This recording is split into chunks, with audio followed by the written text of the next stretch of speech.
Hello, my name is Jack Armstrong, and I'm going to be presenting today a great video presentation and continuing education learning program called Not Your Grandmother's Vinyl Siding, the Advantages of Graphite Polystyrene Insulated Vinyl Siding. The course is a copyrighted material from BASF, and it is a registered course, which you will be receiving one health safety welfare credit today for this particular course. The course description is available here, but we'll just skip right ahead and go on into the learning objectives. And you're welcome to pause here to read this further if you would like. After today's class, you're going to be able to explain the emergence of graphite polystyrene vinyl siding as a high-performance building system. You'll be able to describe some of the graphite polystyrene vinyl siding offers of continuous insulation, how it maintains moisture management, and it reduces environmental impacts, as well as improving overall building performance. Thirdly, you're going to be able to identify graphite polystyrene vinyl siding design opportunities and some advantages aesthetically of how pleasing it looks. And lastly, you'll learn how to actually specify graphite polystyrene vinyl siding for sustainable high-performance designs in both new and existing buildings. So, kicking right off into learning objective number one, let's go over the emergence of graphite polystyrene vinyl siding, or what we sometimes call GPS itself. We'll talk a bit about the history, the uses, and then get into graphite polystyrene explained as well. So kind of diving right into history of vinyl siding, it goes all the way back to the 1950s when vinyl siding was first introduced by a company called Crane Plastics. Then in the 1970s, there were really good improvements overall in color as well as resistance and other impact modifying properties of vinyl siding. In the 1980s, vinyl siding grew in popularity to become one of the most installed facade finishing systems in residential construction. And in the 1990s, Progressive Foam Industries introduced what was called an insulated vinyl siding. Progressive Foam adds graphite polystyrene as an insulating product with 25% more insulating R value towards the end of 2010s. And then insulated vinyl siding was recognized by the Department of Energy as well as the Environmental Protection Agency as continuous insulation in its installation in residential commercial buildings. Then Progressive Foam introduced later a slide-in retrofit insulation product. And lastly, in the 2020s, more design options and complete continuous insulation systems really became available. When we look actually at insulated vinyl siding systems and the components that go in them, certainly to the left there, you can see we have polyvinyl chloride or PVC, and on the right column, we have expandable and expanded polystyrene or EPS foam attributes. These products are very durable products. PVC is used in automotive applications as well as piping applications, as is expandable polystyrene used in automotive applications. PVC is used in apparel applications, as you can see the little raincoat slicker there, medical applications, IV bags, blood bags, specifically a lot of the tubing, a lot of upholstery, and also the expandable polystyrene is used in shipping containers, temperature-controlled coolers and things like that, whether you're shipping blood or pharmaceuticals and things of that nature, just kind of like the same way you would use it for keeping your drinks cold when you're camping. It also is used in the medical world for maintaining thermal control for important ingredients as well. And lastly, on the last row there at the very bottom, you can see PVC as a product, not only as siding used in all kinds of high performance construction opportunities, whether it's roofing, siding, windows, and things like that. And then graphite polystyrene insulation actually came along later in after EPS insulation was coming to be as an improved higher R value product. So let's take a look if we want to just zone in on where in a cross-section of a typical building would we find some of these products. So if we're thinking about both vinyl and graphite, we'll just point out some of them selectively. So looking over on the upper left-hand corner, you can see graphite polystyrene roof and attic insulation as it points over to whether it's on the outside deck or on the underside deck as well. This could be in both low slope roof applications as well as traditional high slope roof applications. Then next here you see vinyl flooring and vinyl wall coverings. So whether it's wallpaper type products for vinyl and PVC, or whether it's in flooring applications, luxury vinyl tiles and things of that nature. Then you see graphite polystyrene continuous insulating sheathing here on the side, which we'll be talking about further. But also I wanted to mention graphite polystyrene insulation and other wall assemblies, whether it could be, as you see little photographs here in the lower left, insulated concrete forms or stem walls as well as regular wall applications. Then you also have graphite polystyrene foam behind stucco applications and EIFS applications, and you even have it in high performance offsite construction elements and panelized wall systems like structural insulated panels. And then lastly, you can actually have under slab insulation and stem wall insulation underneath a building's foundation to also improve thermal performance. And as we kind of move over here to the right side, you can see PVC in roofing applications, whether it's flexible membrane type roofing applications. We also have vinyl as sealants. Think of it as kind of caulks and coatings and things of that nature.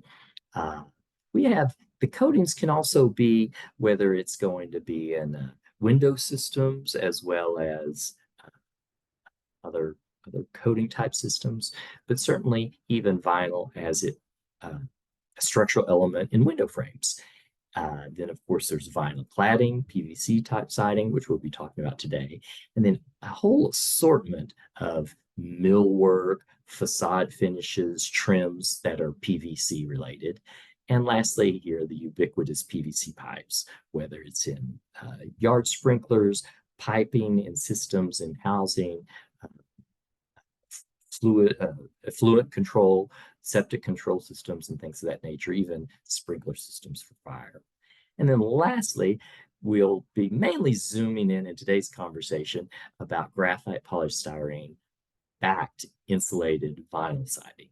So as you can see here, the graphite polystyrene can be a drop-in insulation also for uninsulated siding as well.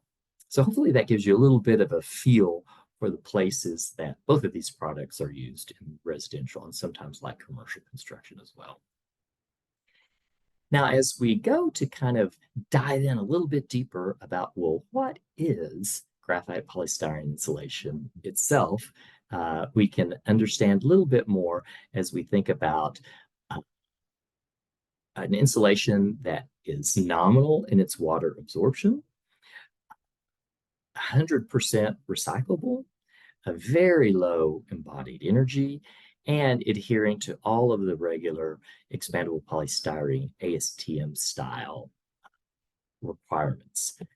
All of these GPS type products certainly are able to reach in typical residential applications R values in excess of an R25. So really good insulation values. As we explain a little bit about what's special with graphite polystyrene as opposed to just regular white traditional expanded polystyrene, the GPS insulation actually has a carbon graphite sprinkled in through it. And so that gives it its kind of beautiful, rich kind of a gray color. But the real difference is where white traditional EPS foam is an insulating foam because air is trapped in the bubbles of the foam. GPS insulations work exactly the same way, but with an added value. The graphite sprinkled throughout the foam system actually works to reflect the radiant heat and infrared heat. So you're getting an extra layer of insulation protection that you don't have in traditional white EPS systems. And this can lead anywhere to 25 to 30% increased insulation values. All right, now let's move on to our second learning objective, and we'll talk a bit about the advantages of graphite polystyrene vinyl insulation, and we'll talk some around the environmental impacts, what it means to have continuous insulation, some of the moisture management issues, and just better overall performance. This particular slide is kind of an interesting slide because what it does is it really talks to life cycle analysis and comparison of a variety of different systems over an operating time frame using environmental product declarations as well as insulated life cycle analysis programs. And what you can see over here to the left vertical axis is the environmental performance starting at 0 all the way up to this 009. So think of this as overall environmental impact. So you might say whether it's off-gassing or whether it's greenhouse gases or whether it's any of this list over here to the right-hand side, ecotoxicity, indoor air quality issues, smog, ozone depletion. So these are on an index. And here on the horizontal axis or on the x-axis here at the bottom, you can see the various systems. So we have brick facade systems, we have exterior insulated finishing systems, also known as EIFS or EIFS. We have traditional fiber cement siding, we have stucco, we have insulated vinyl siding, in this case from a company called Progressive Foam. We have generic vinyl siding with no insulation behind it, and then regular kind of organic cedar siding. And the idea is comparing the heights of these particular bars, you can see that insulated vinyl siding performs very well and much better than the fiber cement siding, the EIFS siding, and the brick siding. So much lower environmental impact or much lower environmental burden. Very similar to just generic vinyl siding without the insulation. So essentially the insulation doesn't add much more of an environmental burden, but many benefits, as we'll be talking about later. And then cedar siding, of course, while it may have a lower overall environmental benefit, it doesn't have any insulating capability. And so you'll be able to see why an insulated vinyl system performs so much better. Here, we're actually illustrating a long-term study from an architectural firm that put this data together, talking about heat loss in a building over a period of years and how long you might actually have to operate that building with these various insulation systems on it in order to be able to recover the carbon dioxide, the greenhouse gases, or the embodied energy that it took to make these various foam systems. So the idea over here on the vertical y-axis is you see the greenhouse gas emissions and how much embodied emissions are in these raw materials at day one when you install it to insulate a building. And down at the bottom here, you can see all the various insulation types, whether it's blown cellulose, spat, graphite polystyrene, mineral wool, traditional EPS, expandable polystyrene, spray foams, polyiso foams, and expanded extruded polystyrene foams. And essentially what we're showing here over a period of years is this one group here that's in this chart 1 detail, which is so small, they all are paying back through savings of insulation in the building in less than 1 year the energy and the greenhouse gases and the environmental burden it took to actually make the product.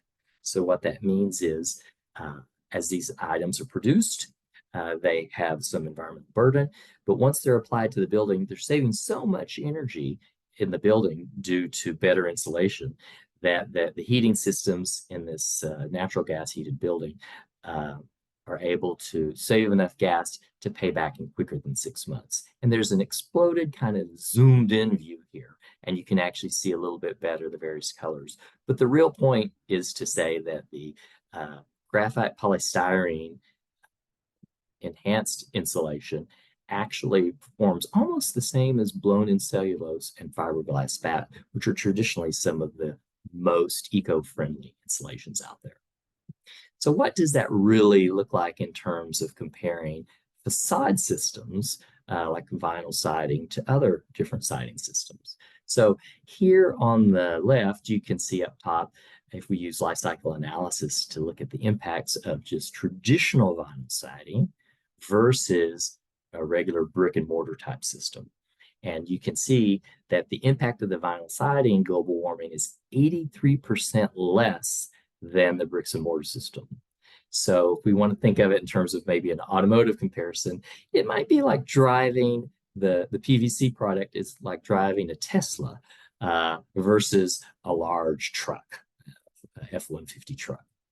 Now, if we think about vinyl siding over here on the right-hand side versus fiber cement siding, once again, you can see that the vinyl siding, the PVC siding, is 40% less global warming impact than fiber cement.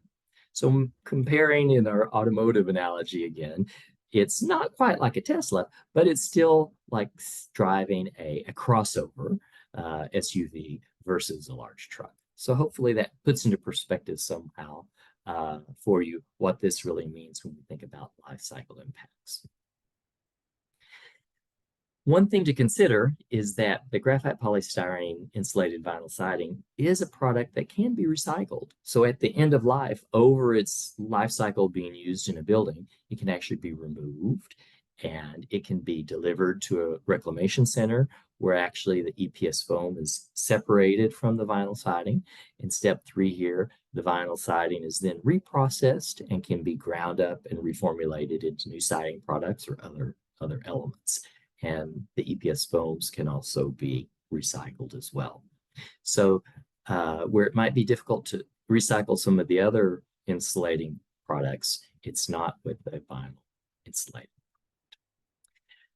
Now, moving on to another theme of continuous insulation and having a vinyl insulated product that actually completes the requirements of continuous insulation. So what's really exciting about this particular product category, and as you can see here on the right, you see the vinyl or the insulated siding, the insulated pieces there, and that's actually providing the continuous insulation. And the Department of Energy, as well as the Environmental Protection Agency, have designated that, yes, these products are acting as a continuous insulation. So what does that really mean? Let's dive into that a little bit more.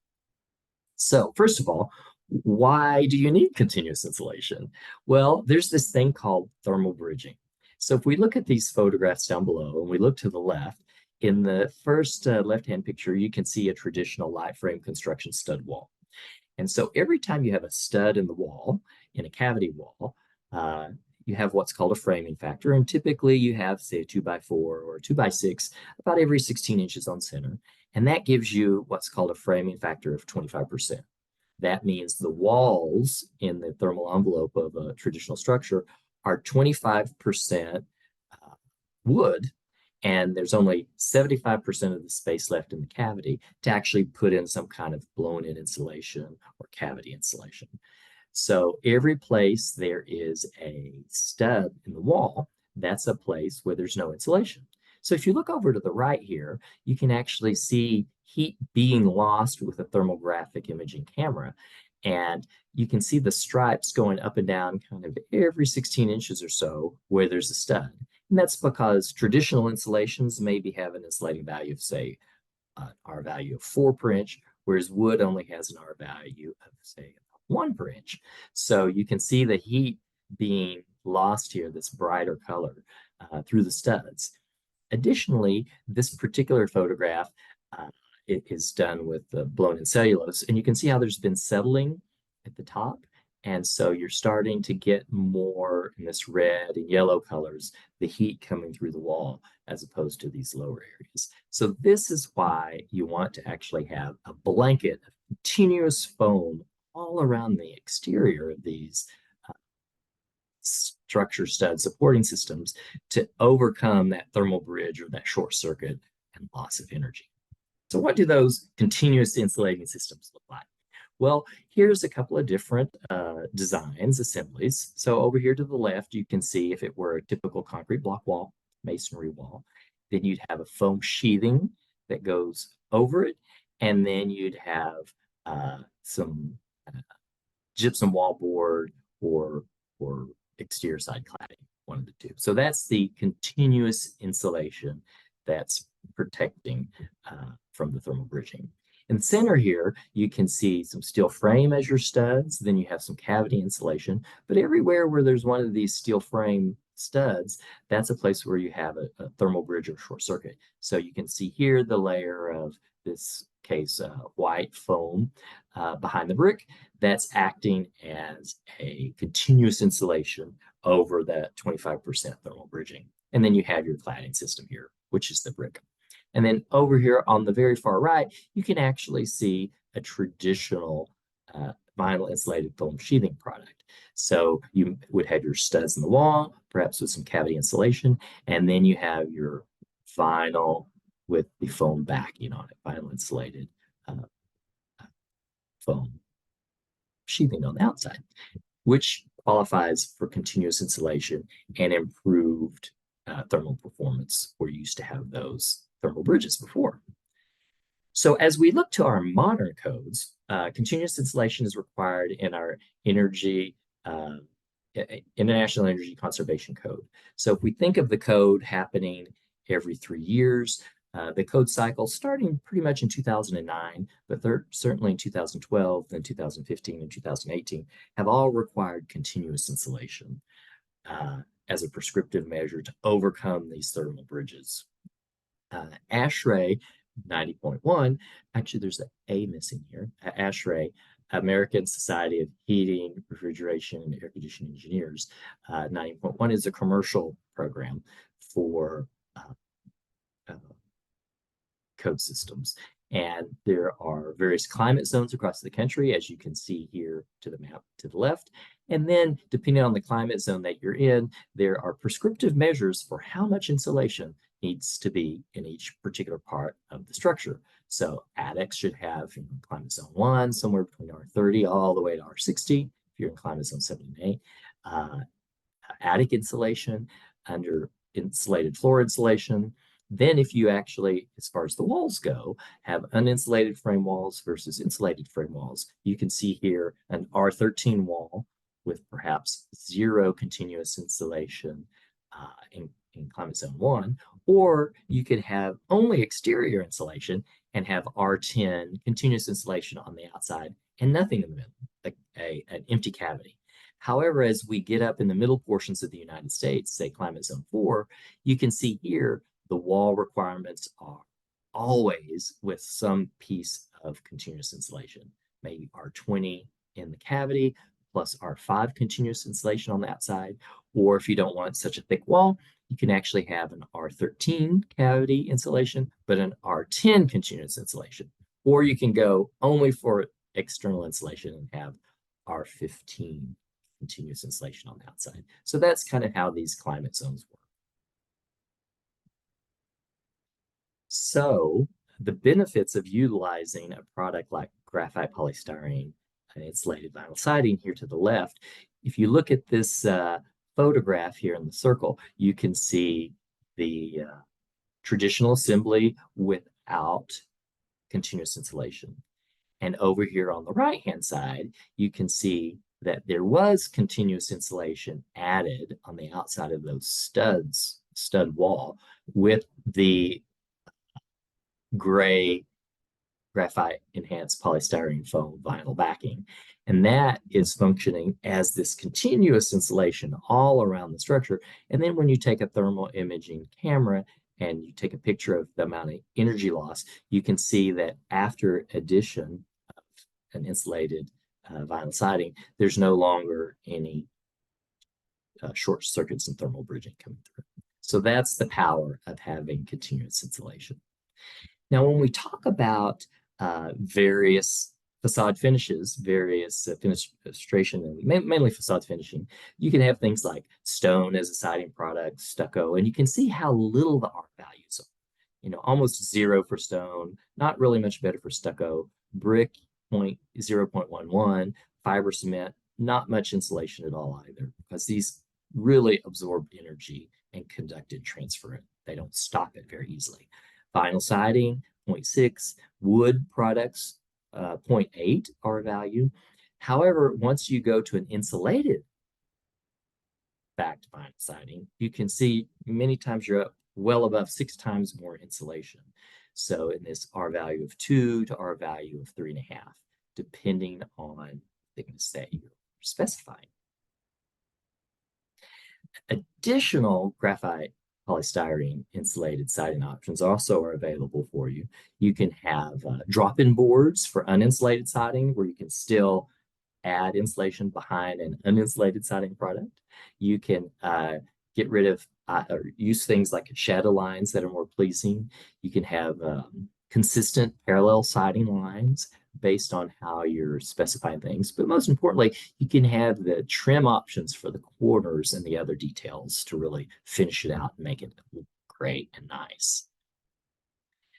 Next, moving on to moisture management and the ability for graphite polystyrene insulated vinyl siding to help you not only with exterior bulk water management, but interior vapor management as well. So we know with wooden structures and other structures as well, we need to make sure all the bulk water is getting off the side, or you can have rot and mildew and all kinds of bad indoor air quality items that result from that water intrusion or water management. Additionally, it's important to know that because of the way we live in buildings, whether we're cooking, we're showering, we're cleaning, just each time we breathe, we're exhaling water. So the average household produces 4 to 6 gallons of water vapor daily just through these various activities. So it's important that we have a system that can actually breathe, if you will, or dry out as far as the moisture management goes. So that is called permeance, and permeance drives wall design and moisture management. So there's a couple of different philosophies. You can have this philosophy number one over on the left-hand side, where you dry to the outside and you have some semi-permeable insulated sheathing and some semi-impermeable interior finishes. And so you can see down here at the bottom, the insulation's in the center. So in cold climate wall sections, drying primarily goes to the exterior here to the left. And so hence you see the larger arrow. That's because all that moisture inside the structure dries to the outside. Design number two is drying to the inside. So here you would think about something like a hot humid wall section, something like say in Florida, where it's super humid outside and you're going to be running your air conditioner on the inside. And so you'll want to be able to dehumidify any of that moisture and condensation that comes through here. Or you can have a system like item number 3 here, all the way to the right, that dries in both directions. So you'd have a permeable, semi-permeable insulated sheathing, and you'd have a permeable, semi-permeable interior finish. And so here on the bottom, you can see the arrows are an equal side, and you have the ability to kind of dry in both directions, which is kind of one of the best opportunities. The good thing about both expandable polystyrene and graphite enhanced polystyrene versus other insulating foams, kind of like extruded polystyrene, is from an insulation perspective, here, as you can see on the left-hand side, and the legend here, this rose-colored is EPS or GPS, and then extruded polystyrene is the gray one. So here to the left, you see 94% of the R value over time is retained with expandable polystyrene or graphite enhanced polystyrene, regardless of the moisture level in that foam, whereas an XPS or an extruded polystyrene only retains 52% of its ability to insulate the R value. As we think about how much water will the various foams absorb, luckily an EPS or GPS type foam will only absorb about 5% of its weight in water. by volume versus XPS absorbs 19%. And so the more water and moisture you have in the foam, the lower the R value. So that's kind of a bad thing.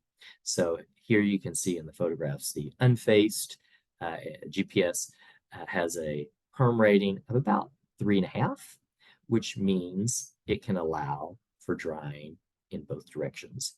And here over on the right-hand side, you can actually see when you have vapor retarders, what the different class ratings are. So a class 1 here at the top means essentially you're impermeable. You have less than 0.1 perm rating, which means there's no transfer going through that particular insulation or membrane. A class 2 vapor retarder, it means it's semi-impermeable. So it goes from 0.1 to 1 perm rating. And then a class 3 means you're above a perm rating of 1. You're semi-permeable, so it can more or less breathe. And the good news is that the EPS foams are above that rating. So they're considered a class 3 vapor retarder or semi-permeable vapor retarder, and they're able to breathe and make sure that you can manage that moisture appropriately. The GPS has, like I said here, as you can see, about 3.5. So that's a good thing. So we've gone through a lot of stuff so far. Let's do a quick little quiz and we'll see what you've retained so far. So can you name one way graphite polystyrene properties contribute towards thermal performance and moisture management in insulated vinyl siding?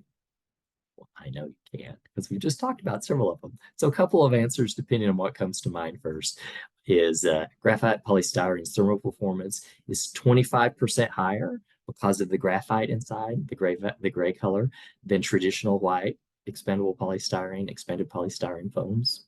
Also, the GPS type foams, like traditional white EPS foams, are considered a class 3 vapor retarder. So they're semi-impermeable and semi-permeable, and they're able to breathe and have vapor diffusion in both directions while still retaining their R value even when they get wet.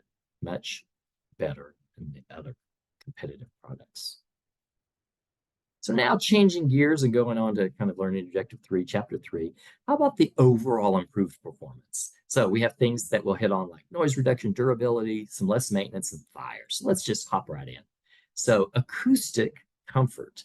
So when we talk about oftentimes indoor air quality, there's also indoor environmental quality, IEQ. And IEQ actually also considers noise and acoustic comfort. And so anytime we have noise pollution, certainly it can cause irritation, it can cause nervousness, it can cause increased stress, difficulty to sleep, and increased blood pressure even, all just because there's noise in the background. So this noise pollution, as the Environmental Protection Agency talks about, can cause health problems. So anytime we can do things to lower the noise threshold, that's a good thing for us to be able to live appropriately and work appropriately in various buildings.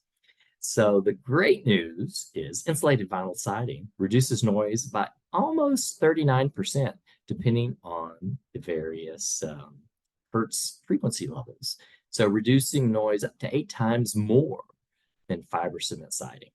So when you're going to be choosing a facade finishing system, thinking about a product like vinyl insulated siding can have many other benefits other than just insulating R value.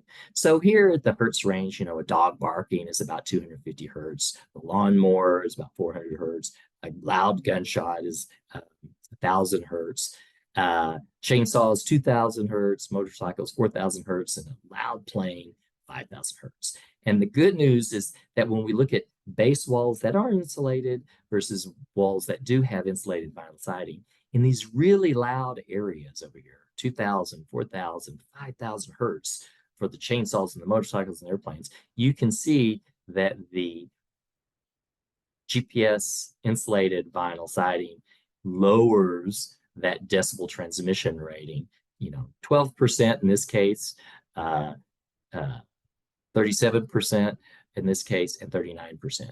So the decibel transmission loss, you can see, is improved here by these higher numbers versus something like cement siding that is not able to operate at the same higher uh, level as the PVC insulated foam systems. So acoustics are your friend.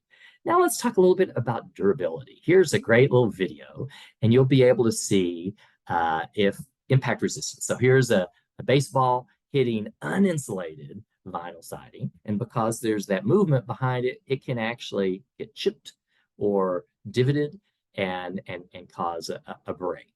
However, once you add a graphite polystyrene based backing on it, you're getting all these other attributes. In addition, you're getting prevented cracking, denting, and breaking because there's no place for that flexibility to happen. And even better yet, you have no space for pests to get behind your wall cavity. So that's even better. So I hope you enjoyed kind of seeing that live action footage of a product like this in action. Why is that important? Well, there's all kinds of projectiles going. It's not just the kids playing baseball, but there's things like hurricanes, hail damage from thunderstorms. And so, as an example, Hurricane Irma and vinyl insulated siding, there were some good case studies where the Gulf Breeze clad with insulated vinyl siding, this particular structure, suffered no visible damage and no water infiltration to the interior, saving the developer for many of the headaches and repairs for protecting tenants after a storm like this.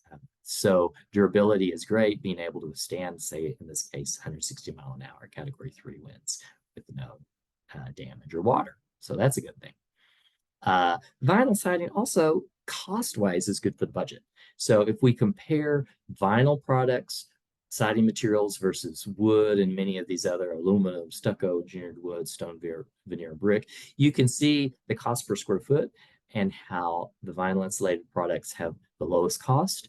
There's also the lowest amount of maintenance, no painting, no scraping, no solvents, and only occasional cleaning every couple of years. You can power wash the outside of it and you're ready to go. So you can see the ranges of $2,000 to $16,000 for the total cost of a siding installation versus some of these others that are higher, onwards of 24,000, 100,000, 40,000. So very good for the budget. Now, fire. Certainly, we know that fire is important for many of our areas around the country. And just to illustrate as well, so a PVC siding product won't ignite from another flame nearby until it gets over 730 degrees Fahrenheit, almost 400 degrees Celsius, versus framing lumber ignites from a flame already at 500 Fahrenheit or 260. So all organic materials eventually will ignite, but because of PVC's inherent nature of having almost 50% chlorine, which is natural flame retardant, it's able to have a higher ignition temperature and be much safer than many of the other siding products. Chapter 4, kind of moving on as we kind of start to wrap things up a little bit. Let's talk some about improved aesthetics, support, the colors, and better finishes. So as we look at increased support for aesthetics, an insulated backed vinyl siding product clearly has the ability, as you can see to the left, some of the older traditional systems that were not insulated, and you can see kind of the wobbly, ununiform surface. Some people kind of call that oil canning, versus to the right here, where you see an insulated backed vinyl siding system, much more robust, much more firm, much more contiguous in its look. The insulation reduces the appearance of any of these inconsistencies also in any kind of the frames or the walls underneath them. And also it improves the appearance throughout the service life.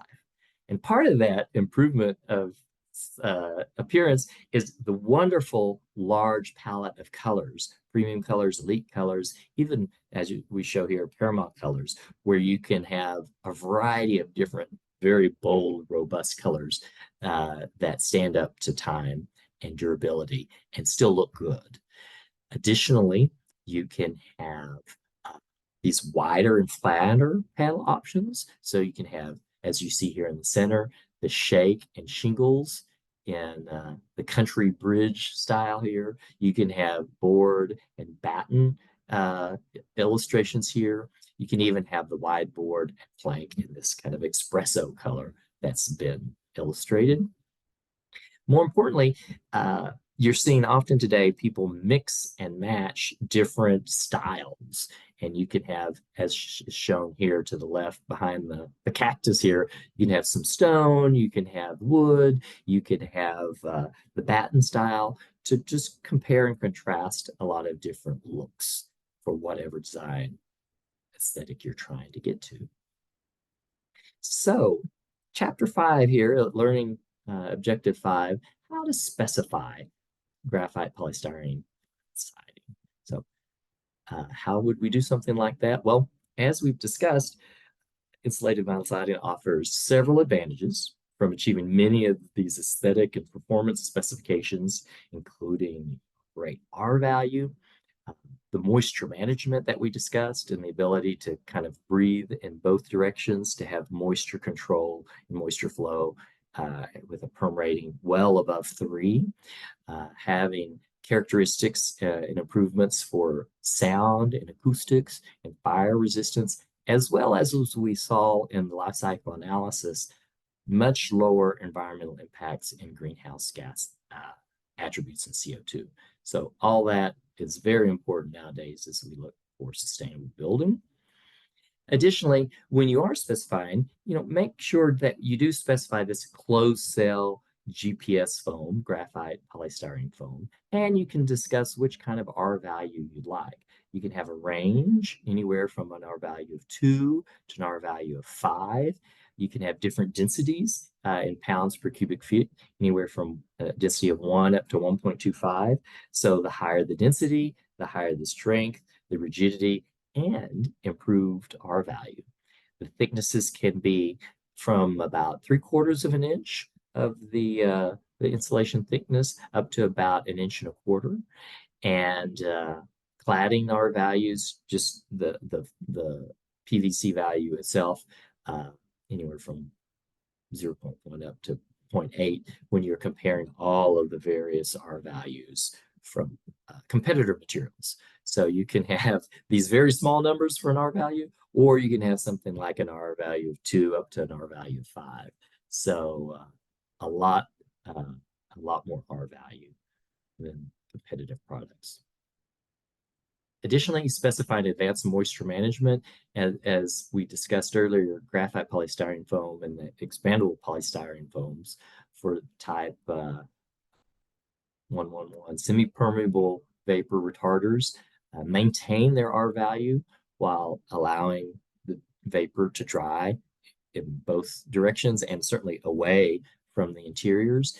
You can specify systems that channel the water away and condensation away. So as you look at this photograph behind, you can see the gray GPS, and you see these grooves that are notched into the back of the foam as it goes back to the facade, to the structure wall. So you're able to actually make sure that there's air circulating, and if for whatever reason moisture does get back there, you're able to make sure it dries out. So these grooves on the back side of the panels ensure that the wall system can dry out and eliminates any issues with wall moisture and mold damage.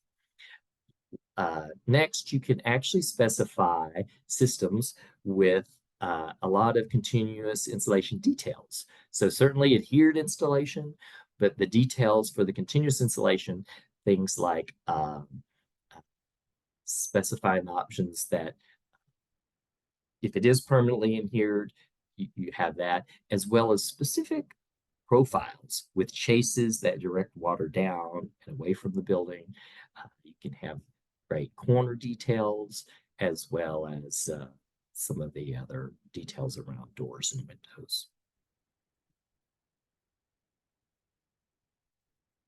So also in specifying the graphite polystyrene foam, Just to remind you that the GPS foams adhere to the same ASTM standards as traditional white expandable polystyrene foam, expanded polystyrene foam, and extruded polystyrene foam, and other main polystyrene foam bases on this standard C578.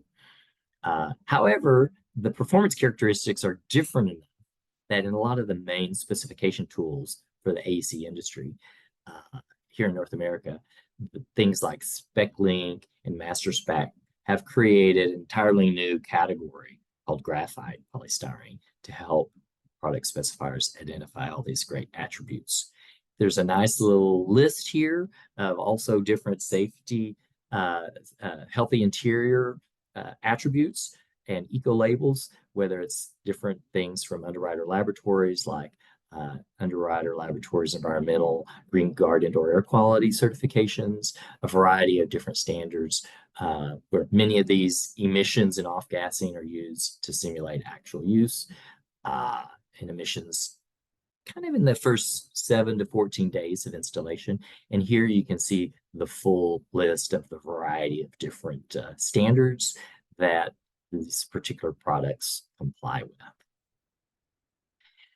Here's a great case study to illustrate both, EPA as well as the Department of Energy have found that air infiltration and air leakage in typical American households account for almost 40% of the heating loss and the cooling loss loads. And that's why New Jersey Institute of Technology Center for Building Knowledge has received a variety of different DOE grants to study opportunities for these kind of improved efficiencies when you reside older existing homes as opposed to just building new homes. So the Reside Right project incorporated the use of the graphite polystyrene rigid foam insulation as residing for existing homes.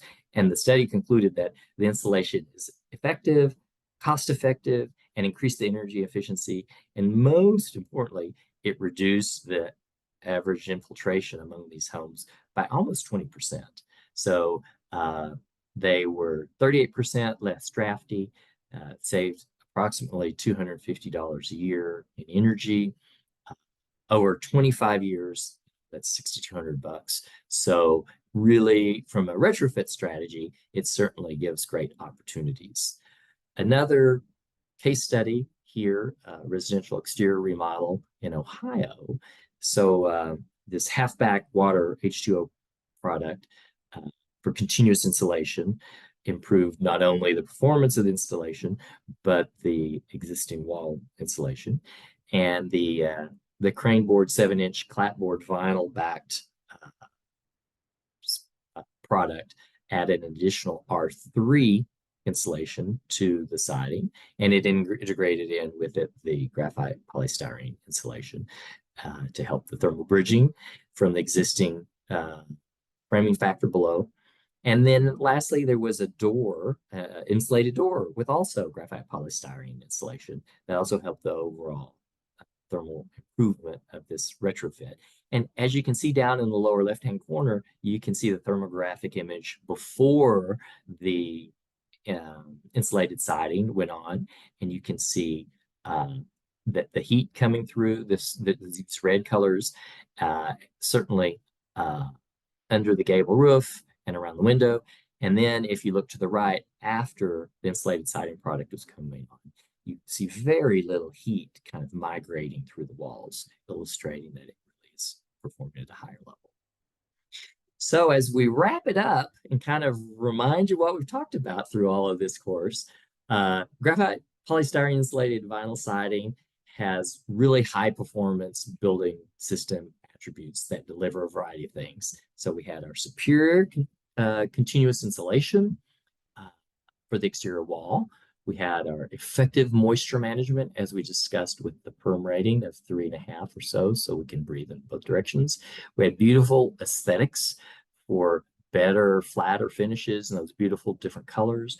We had improved performance both with noise, wind mitigation, and low maintenance, as well as meeting the building codes and the ASHRAE designation and compliance across the country in the various climate zones. And most importantly, for all of us, greenhouse gas emissions were definitely reduced and very budget friendly as far as competing with other cladding systems to be installed. With that in mind, as we wrap up with the last slide here, I wanted to just mention that the course you're listening to today is Not Your Grandmother's Vinyl Siding, the Advantages of Graphite Polystyrene Insulation. But I wanted to let you know that there's 3 what we call nano courses. So if you want to know a little bit more about life cycle and environmental product declarations, there's course 27, which is a half credit, half CEU credit, also in the health safety welfare category. And then we have 2 additional ones, GPS insulation, vinyl siding with energy code compliance to help you understand a little bit more about the energy codes and what that means. And then the 3rd nano course here is the same GPS insulated vinyl siding examples, but with the 2022 Inflation Reduction Act tax credits and understand how that can help you as well. So I hope you have enjoyed the course today. We have some additional resources that are here available for you, continuousinsulation.org, other information from the Foam Sheathing Coalition, certainly information from progressivefoam.com, Neopor, and a variety of others. And lastly, as we wrap up with the last slide, would like to have some contact information with a representative from the GPS industry. You can discuss with Ron Height, BASF, and there's an email here as well as a website to talk with. So thank you for your interest in this course, and we look forward to you having the nano courses under your belt as well. Thank you.